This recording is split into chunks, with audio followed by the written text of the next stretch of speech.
Բարև ձեզ, սիրելի ունկնդիրներ, այսօր կշարունակենք մեր ուսումնասիրությունը Եփեսացիս գրքի շաբաթօրյա դպրոցը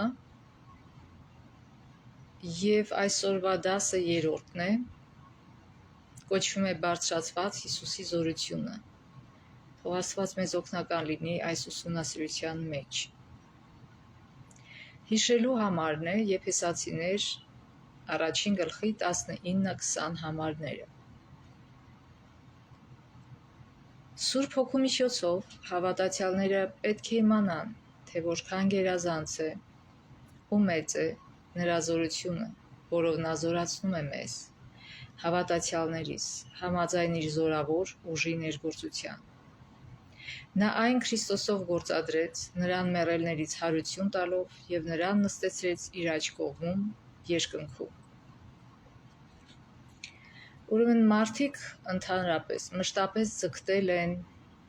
ուժի ու զորության, այսինքն փնտրել են ուժեղ, զորեղ մեկին, որի թևերի տակ կարող են պատսպարվել, կամ էլ ընդհանրապես շատ հարգի մեջ է մարդկանց մեջ զորեղ, ուժեղ երևույթները, օրինակ Devil Motors մեքենաշինական ընկերությունը ստեղծեց Devil 16 մեքենայի նախատիպը, որը ունի 16 գլան, մոտավորապես 12 լիտր շարժիչ, որն ունի ավելի քան 5000 ձիաուժ հզորություն։ Իսկ Peterbilt մակնիշի բեռնատար մեքենան, այս մեկը արդեն բեռնատար մեքենա է, ունի 3 ռեակտիվային շարժիչներ, որոնք Pratt & Whitney J3448 տեսակի են և 36000 ձիաուժ հզորություն ունի։ Քառորդ մղոնը այս բեռնատարը անցնում է ընդամենը 6.5 վայրկյանում և մաքսիմում զարգացնում է 601.6 կմ/ժ։ Այդպիսի արագություն ունի այս մեքենան։ Համեմատության համար Opel Astra-ի մեքենայի ոչ սպորտային տեսակների շարժիչի հզորությունը կարող է տատանվել 110-170 ձիաուժի սահմաններում, Mercedes-Benz-ի որոշ տեսակներինը 370-416 ձիաուժի սահմաններում։ Իսկ սովետական Moskvich ավտոմեքենայի շարժիչի հզորությունը 75 ձիաուժ է, մեկ մղոնը 1.5 կիլոմետր է։ Ինչի այս մեջ բերումը արվեց, որտեղ մարդիկ սիրում են հզորություն, և մանավանդ եփեսացիները իրենք աստվածներ էին իրանց համար ստեղծել, որոնք զորեղ կլինեին, որոնք կպաշտպանեին իրենց, այսինքն իրանք էին ստեղծել, ոչ թե իրական աստվածներ էին, որովհետև ձգտում էին հզորության։ Բայց Պողոսը եփեսացիներին ասում է, ինչու՞մն է կայանում իրենց հզորությունը, զորությունը իրենց։ Նոր հիշելու համար մենք կարդացինք, որ հոգևոր փրկության ուժը դրսևորվում է Հիսուսի հարության մեջ, և ոչ միայն հոգևոր, և նրա բարձրացման Աստծո գահին, նաև այն փաստը, որ ամեն ինչ դրվեց Քրիստոսի իշխանության ներքո, և Քրիստոսը դարձավ եկեղեցու գլուխը։ Եվ այս 4 իրադարձությունները քննելով մենք կարող ենք հասկանալ և վերապրել զորություն, այն մեծ զորությունը, որ Աստված դրսևորում է մեր համար։ Հիմա կարդանք 2 աղոթքներ, որ Պողոս առաքյալը անում է եփեսացիների համար։ Մեկը շարադրված է Եփեսացիս առաջին գլխի 15-ից 23 համարներում, մյուսը 3-րդ գլխի 14-ից 21 համարներում։ Ուրեմն 15-ից 23 համարներում առաջին գլխի Պողոսը ասում է. Դրա համար ես էլ լսելով Տեր Հիսուսի հանդեպ ձեր ունեցած հավատի եւ բոլոր սրբերի հանդեպ սիրո մասին, ձեզ համար գոհություն հայտնելուց չեմ դադարում, ձեզի մաղութքներում հիշելով, որպեսզի մեր Տեր Հիսուս Քրիստոսի Աստվածը, Փառքի Հայրը, իրեն ճանաչելու համար տա ձեզ իմաստության եւ հայտնության հոգի, որ ձեր սրտի աչքերը լուսավորի եւ ճանաչեք, թե ինչ է նրա կոչման հույսը, ինչքան է սրբերի մեջ նրա փառավոր ժառանգության արատությունը, եւ որքան գերազանց ու մեծ է նրա զորությունը, որով նա զորացնում է մեզ հավատացյալներիս, համաձայն իր զորավոր ուժի ներգործության։ Նա այն Քրիստոսով գործադրեց, նրան մեռելների ցարություն տալով եւ նրան նստեցրեց իր աջ կողմում երկնքում, ամեն իշխանությունից եւ պետությունից, զորությունից եւ տերությունից առավել վերև, ամեն անունից էլ վեր, որ անվանվում է ոչ միայն այս աշխարհում, այլև հանդերձյալում։ Եվ ամեն բան նրա ոտքերի տակ հնազանդեցրեց, նրան եկեղեցու գլուխ դրեց ամեն ինչից վեր, որ է նրա մարմինը, այն լրումը, որ ամեն ինչ լցնում է ամեն ինչում։ Ուրեմն ինչ էր այստեղ արտահայտում Պողոս Առաքյալը։ Հաճախ երբ որ մենք աղոթում ենք, տխուր աղոթքներ ենք անում, երբ որ նեղության մեջ ենք։ Բայց Պողոսը բանտում էր, այնուամենայնիվ ինչ էր ինքն անում, գոհություն էր մատուցում։ Այսինքն աղոթքի հիմնական, այսպես ասենք, մայրենի լեզուն գոհությունն է, գոհություն մատուցելը։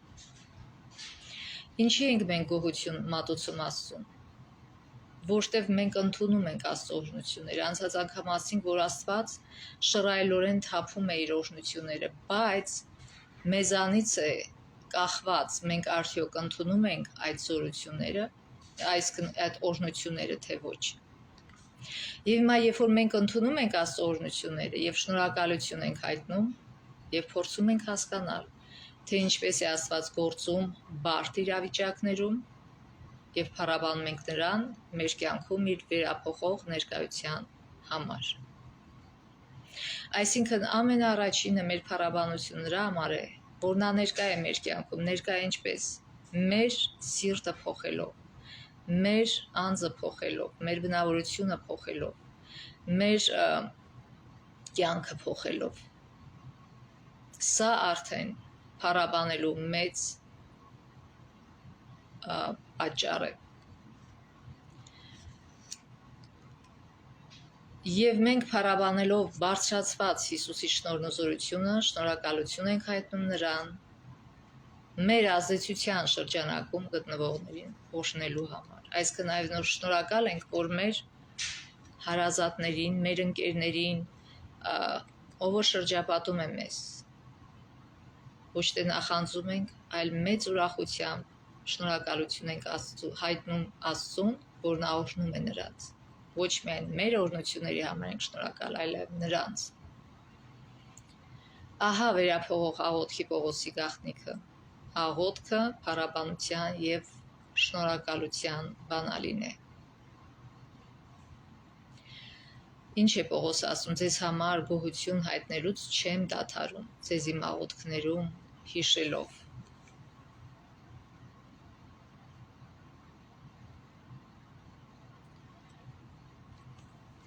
Նաև կարդանք մյուս աղոթքը Պողոսի Եփեսացիների 3-րդ գլխի 14-ից 21 համարները։ Դրա համար ծնկի եմ գալիս մեր Տեր Հիսուս Քրիստոսի հոր առաջ, որից երկնքում այս երկրի վրա եղող ամեն ծնունդ անուն է ստանում, որպեսզի ըստ իր հարուստ փառքի զորություն տա ձեզ իր հոգու միջոցով ներքնապես ամրանալու, որպեսզի Քրիստոսը ձեր սրտերում հավատի միջոցով բնակվի եւ դուք սիրո մեջ արմատացած ու հաստատված լինեք, որպեսզի բոլոր սրբերի հետ կարողանաք հասկանալ թե ինչ են լայնությունը և երկարությունը, բարձրությունը և խորությունը, ճանաչեք Քրիստոսի սերը, որ գերազանցում է ամեն գիտություն, որպեսզի Աստծո ամբողջական լույսությամբ լցվեք։ Բայց նրան, ով մեր մեջ ներգործող զորությամբ կարող է առատությամբ ամեն բանից ավելին անել, քան որ խնդրում ենք ու իմանում, փառք նրան եկեղեցու մեջ, որ Քրիստոս Հիսուսով է, սերնդեսերունդ հավիտյանս հավիտենից։ Ամեն։ Ուրեմն այս մի աղոթքի մեջ ինչ է ասում Պողոս առաքյալը։ Ասում է աղոթում եմ, որ դուք առաջանաք հավատքի մեջ։ Այսինքն աղոթքը բաղկացած է շնորհակալությունից եւ նաեւ բաղկացած է խնդրանքներից, որ մենք խնդրում ենք, որ առաջանանք հավատքի մեջ, ոչ միայն մեր համար, այլ նաեւ մեր եղբայրների եւ քույրերի համար։ Եվ ինչ է նշանակում անդադար աղոթել, որ Պողոսը նշում է, նաեւ առաջին Թեսաղոնիկեցիների մեջ է նշում 5-րդ գլխի 17 համարում։ Դա չի նշանակում, որ մենք ամեն վայրկյան պետք է ծնկի գանք եւ աղոթենք Աստծուն։ Դա ուղղակի նշանակում է, որ օրհնված Աստծո հոգով մենք ապրում ենք Աստծո Սուրբ Հոգու ներգործության ներքո եւ ապրում ենք Աստծո ներկայության մեջ եւ Աստծո զորության առաջ բաց ենք եւ նրան գոհություն հայտնելու համար առիթներ ենք որոնում եւ բաց չենք թողնում այդ առիթները Աստծուն գոհություն հայտնելու։ Ինչ է դա նշանակում։ Դա նշանակում է, որ երբ որ մենք կենսական խնդիրներ ենք ունենում, ոչ թե ընկնում ենք պանիկայի մեջ, այլ այդ խնդիրները լուծում ենք Աստծո ներկայության մեջ, այսինքն աստվածային խորհուրդն ենք փնտրում, երբ մեզ հանկարծահաս անակնկալներ է մատուցում, ոչ լավ անակնկալներ։ Դա նշանակում է, որ ոչ թե մենք Աստծուց կապը կտրած ենք ապրում կամ մոտարացած, այլ նրա հետ շփման մեջ ենք միշտ։ Եվ մշտապես բաց ենք աստվածային առաջնորդության համար։ Մի անգամ ես մի կնոջ հետ աղոթք էի անում եւ առաջին ինքն էր աղոթում եւ իր աղոթքը բաղկացած էր ամբողջովին բողոքներից։ Այս ինչը սենց արեց, այն ինչը նենց արեց, այս ինչ եւ շատ երկար էր բավական, ես էլ չդիմացա, ես ուղակի կտրեցի իր աղոթքը եւ ասացի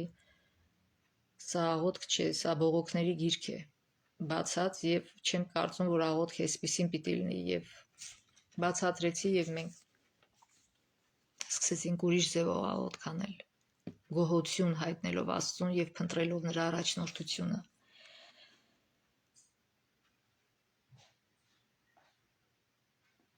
Շատ անգամ աղոթքը համարում են քաղաքավարության դրսևորում կամ ինչ-որ մի երկրորդական բան, երկրորդական մաս կազմող հավատքի, բայց Պողոս այդպես չի մտածում։ Հակառակը, նա ցույց է տալիս, որ աղոթքը ամենակարևոր մասն է մեր հավատքի։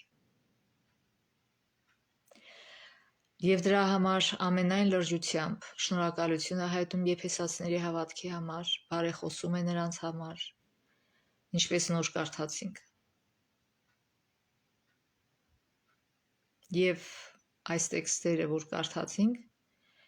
մեզ համար աղոթքի հուզիչ կոչ են, հրավեր յուրաքանչյուրիս խորհելու մեր անձնական աղոթքի ծառայության մասին Պողոսի ցուցադրած նվիրման լույսի ներքո։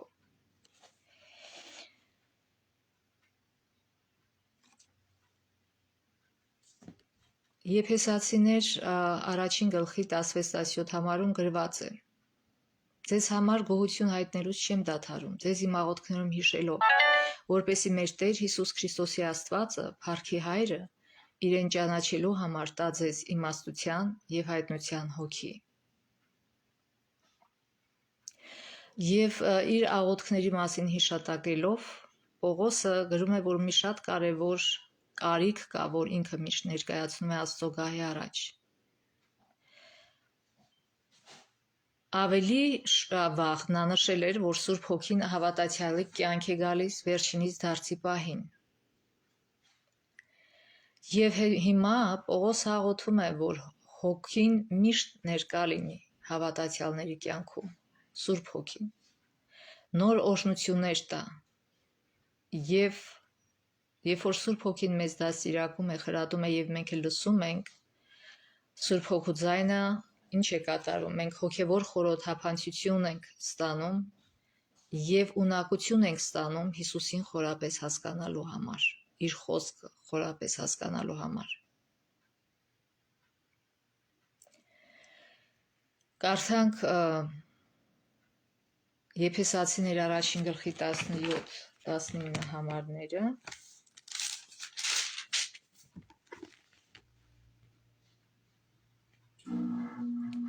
Okay, արդեն կարդացել ենք, այսինքն Պողոսի աղոթքից էր սա։ Եվ ինքը այստեղ ինչ էր, աղոթում էր, որ Սուրբ Հոգին յուրահատուկ խորհրդափակություն տա հավատացյալներին։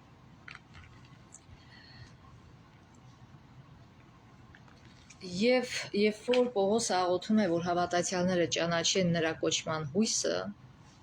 նա սրանով կամենում է, որ հավատացյալները մշտապես հիշեն իրանց փրկության համար նախկինում եւ հիմա Աստծո կատարվելիք բոլոր քայլերը։ Եվ նաեւ հիշեն այն փառավոր ապագան, որ Աստված ծրագրել է եւ պատրաստել է փրկվողների համար։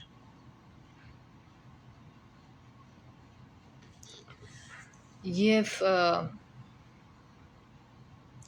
Պողոս ուզում է, որ եփեսացիները հասկանան,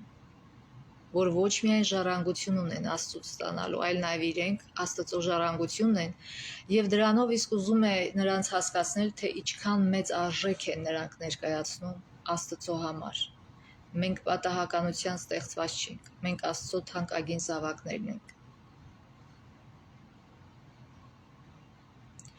Եվ երբ որ Պողոսն աղոթում է հավատացյալներին հասկացնելու, թե որքան գերազանց ու մեծ է նրա զորությունը, որով նա զորացնում է մեզ, հավատացյալներիս, նա Սուրբ Հոգուն ներկայացնում է որպես Աստծո զորության մեծության մասին նոր ըմբռնում տվող, ինչպես նաև այդ զորությունը հավատացյալների կյանքում իրականություն դարձնող։ Այս բոլոր աղոթքներում Պողոսը կամենում է, որ մարդիկ անձամբ վերապրեն, թե ինչ է իրենց տրվել Հիսուսի միջոցով։ Այսինքն հեղինակը մեր վերափոխման Սուրբ Հոգին է։ Մենք չենք կարող առանց Սուրբ Հոգու ճանաչել ոչ Աստծուն, ոչ էլ նրա զորությունը։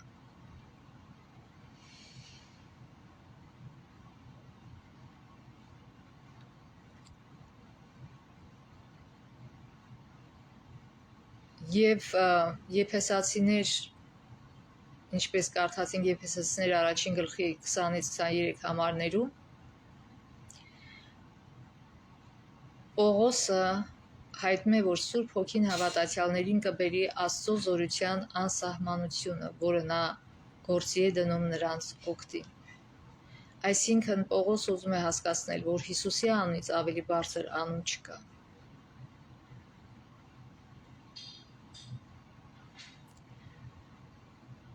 Եվ այստեղ նա նշում է երկու փաստեր՝ Հիսուսի հարությունը եւ նրա բարձրացումը տիեզերքի գահին։ Առանց դրանց, առանց Քրիստոսի հարության մենք մի անգամ նշել ենք եւ ելի կրկնենք։ Եվ առանց իր բարձրացման քրիստոնեությունը իմաստ չէր ունենա։ Եվ հենց Քրիստոսի հարությամբ է պայմանավորված հավատարիմ հավատացյալների սպասման հույսը, որ Քրիստոսի երկրորդ գալուստով իրենք եւս հարություն կառնեն հավիտենական կյանքի համար։ Եվ հենց Քրիստոսի հարությունն է, որ մեզ հնարավորություն է տալիս դիմել նրան ավետարանի բոլոր օրհնություններն ստանալու համար, ներառյալ մեր կյանքում Սուրբ Հոգու ներկայությունը։ Եթե չլինեին Հիսուսի մահը եւ հարությունը, մենք նույնիսկ ֆիզիկապես գոյություն չէինք ունենա եւ առավել եւս չէինք կարող ունենալ Սուրբ Հոգու օրհնությունները եւ չէինք կարող ճանաչել հոգեվոր կյանքը եւ փրկության արժեքը։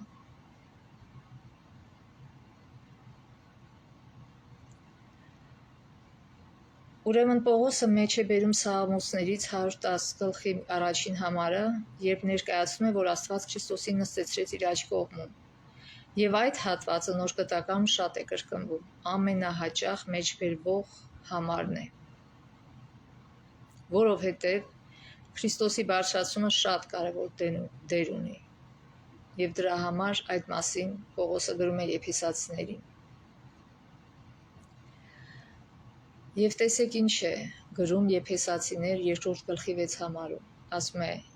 Աստված հավատացյալներին նրա, այսինքն Քրիստոսի հետ նստեցրեց երկնքում։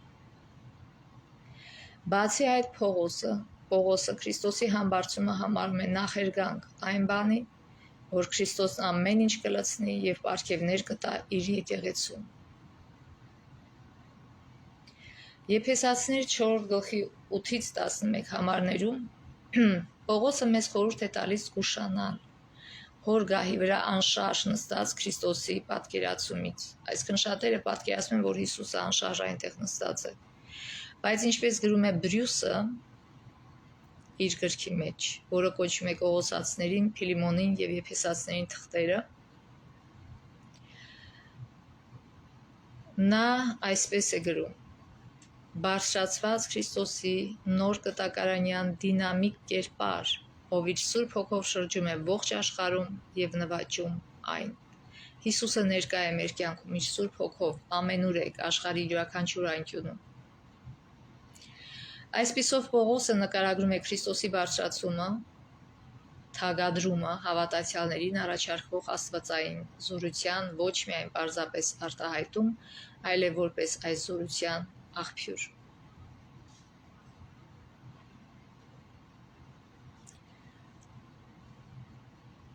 Եվ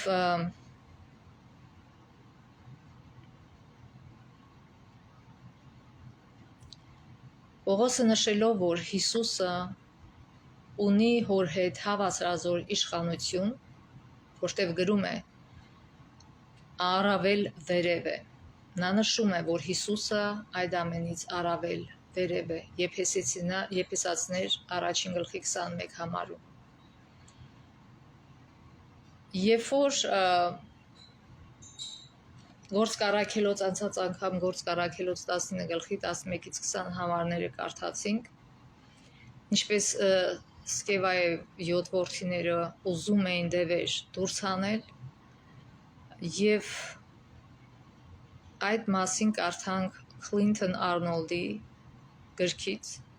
«Զորություն ու կախարդանք. զորության գաղափարը» Եփեսացիներին թղթում էջ 18-ից։ Հելլենիստական աշխարհում մոգության կիրառման գլխավոր հատկանիշը հոգևոր աշխարհի ճանաչողությունն էր, որն ազդում էր կյանքի գրեթե բոլոր ոլորտների վրա։ Մոգի նպատակն էր հասկանալ, թե որոնք են բարի, իսկ որոնք չար ոգիները, ինչպես նաև սովորել որոշակի կարևոր գործողություններ և հասկանալ հոգիների հարաբերական ուժն ու հեղինակությունը։ Նման գիտելիքների շնորհիվ հնարավոր էր դառնում բանավոր կամ գրավոր նզովական բանաձևերի, հմայիլների, հոռութքների և այլ միջոցներով հոգիների մանիպուլյացիան ի շահ անհատի։ Համապատասխան նզովական բանաձև արտասանելիս հնարավոր էր բուժել հոգուց տրված հիվանդությունը կամ հաղթել կառքերի մրցավազքում։ Այսինքն, ինչպես շատ անգամ հայերն են ասում, թուղթ ու գիր, և իրանք շատ խորը զբաղված էին դրանով, Եփեսոսում իրանց հավատքի մեջ էր, հեթանոսության մեջ։ Եվ այդ հմայություններում աստվածությունների և զորությունների անունները տալը Եփեսոսի կրոնական կյանքին խիստ հատկանշական էր։ Այս երևույթը նույնիսկ մինչև օրս պահպանվում է որոշ մարդկանց կյանքում։ Պողոսը այստեղ ուզում է պարզաբանել Քրիստոսի և այդ զորությունների միջև փոխհարաբերությունները։ Բարձրացված Հիսուս ամեն իշխանությունից և պետությունից, զորությունից և տերությունից առավել վեր է։ Եվ որպեսզի Պողոսը համոզվի, որ իր նամակը կարդացողները հասկանում են, որ Հիսուսի իշխանության սահմաններից դուրս ուժ և զորություն չկա,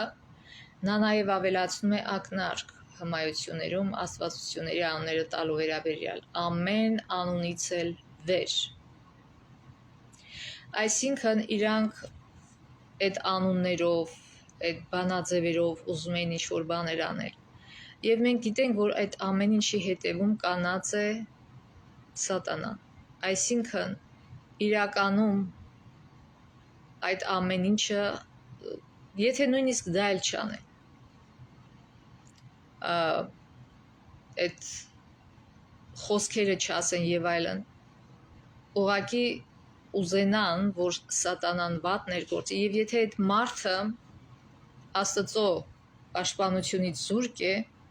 միգուցե եւ ազդի այդ մարդու վրա, բայց ոչ թե հենց այդ նզովքն է, այդ խոսքն է ազդում, այլ սատանան դրա հետևում գործում է։ Դրա համար մենք պետք է շատ զգույշ լինենք, եւ սրա համար է Աստված ուզում, որ մենք ընդունենք իրեն, որ ինքը պաշտպան կանի մեզ, որ մեզ փրկի սատանայի բոլոր ցանցերից եւ վտանգներից։ Ոչ մի թուղթուգիր չի փրկում դա բոլորովին սատանայից է, Աստված նշում է դա բազմիցս անգամ Աստվածաշնչում, եւ ով որ զբաղվում է դրանով, սատանայի ծառան է։ Եվ ուրեմն փոխանակ դրանով զբաղվելու Աստված հնարավորություն է տալի, որ թողնեն իրենց այդ մութ գործերը եւ միաբանեն իր հետ, իրեն համագործակից լինեն եւ մարդկանց փրկությամբ զբաղվեն։ Եվ տարածության հարթությունից անցնելով ժամանակի հարթություն, Պողոսը շեշտադրում է Հիսուսի բարձրացված կառավարման անսահմանափակ ժամանակագրությունը։ Նրա կառավարումը տարածվում է բոլոր զորությունների վրա, ոչ միայն այս աշխարհում, այլև հանդերձյալում, այսինքն ապագա կյանքում եւ այն բնակավայրերը, որ կան ամբողջ տիեզերքում, այսինքն մեր գալակտիկայից դուրս։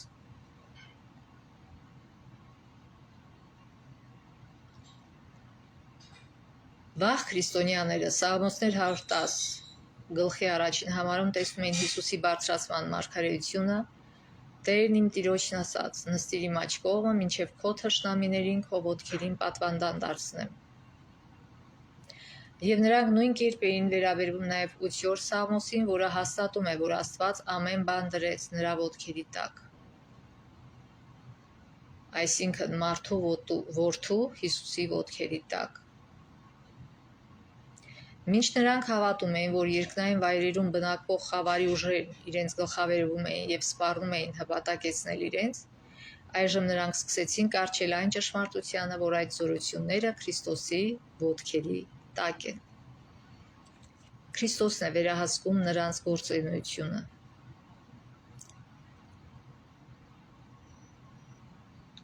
Այսինքն գրված է. Հայրը ամեն բան նրա, այսինքն Հիսուսի ոտքերի տակ հնազանդեցրեց,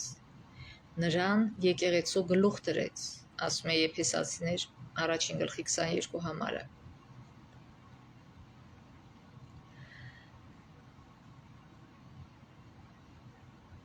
Ամեն բան ներառյալ տիեզերական, երկնական եւ հոգեվոր զորությունները Քրիստոսի ոտքերի տակ են, նրա հպատակության ներքո։ Հիսուսն է եւ այս աշխարհի եւ այլ տիեզերային բնակավայրերի գերիշխանը։ Ամեն ինչ հնազանդվեցված է նրա ոտքերի տակ։ Եվ մեր կյանքում ինչ որ կատարվում է, մեր ընտրության հետևանքով է կատարվում։ Եթե մենք ընտրենք Հիսուսին, ամեն ինչ մեր կյանքում կլինի իմաստավորված, նույնիսկ մեր դժվարությունները, որոնք Աստված թույլ է տալիս, որպեսզի մենք ունենանք մեր աճման համար, որպեսզի, ինչպես Դավիթն է ասում, դու սովորեցնում ես, մարզում ես իմ թևերը պայքարելու համար։ Այսինքն հոգևոր պայքարի մասին է խոսքը, որ Հիսուսը սովորեցնում է մեզ իրեն հուսալով հանգիստ եւ մտածված ձևով ընկալել դժվարությունները եւ նեղությունները մեր կյանքի, այլ ոչ թե ընկնել պանիկայի մեջ եւ աղոթքով փնտրել Աստծո առաջնորդությունը։ Աստված Քրիստոսին հաղթանակով դարձրեց բոլոր չարուժերի նկատմամբ։ Քրիստոսի հետ սերտորեն նույնացվող եւ նրանից իրեն անհրաժեշտ ամեն ինչ ստացող եկեղեցուն եւս հաղթանակ է երաշխավորված այդ թշնամիների նկատմամբ։ Մնում է մեր ընտրությունը, արդյոք մենք կվերցնենք այդ հաղթանակը, թե ոչ։ Հիսուսի հարությամբ եւ ամեն տիեզերական ուժից վերջ բարձրացմամբ դրսևորվող Աստծո զորություն այժմ ակտիվորեն գործում է եկեղեցու համար։ Աստված հաղթող Քրիստոսին տվել է եկեղեցուն, որն այն աստիճան մեկ է նրա հետ, որ կոչվում է նրա մարմինը։ Ինչպես կարող ենք մենք հավատացյալներս ճանաչել բարձրացված Քրիստոսին եւ վերապրել Աստծո զորությունը մեր կյանքում։ Պողոսը չի ներկայացնում որևէ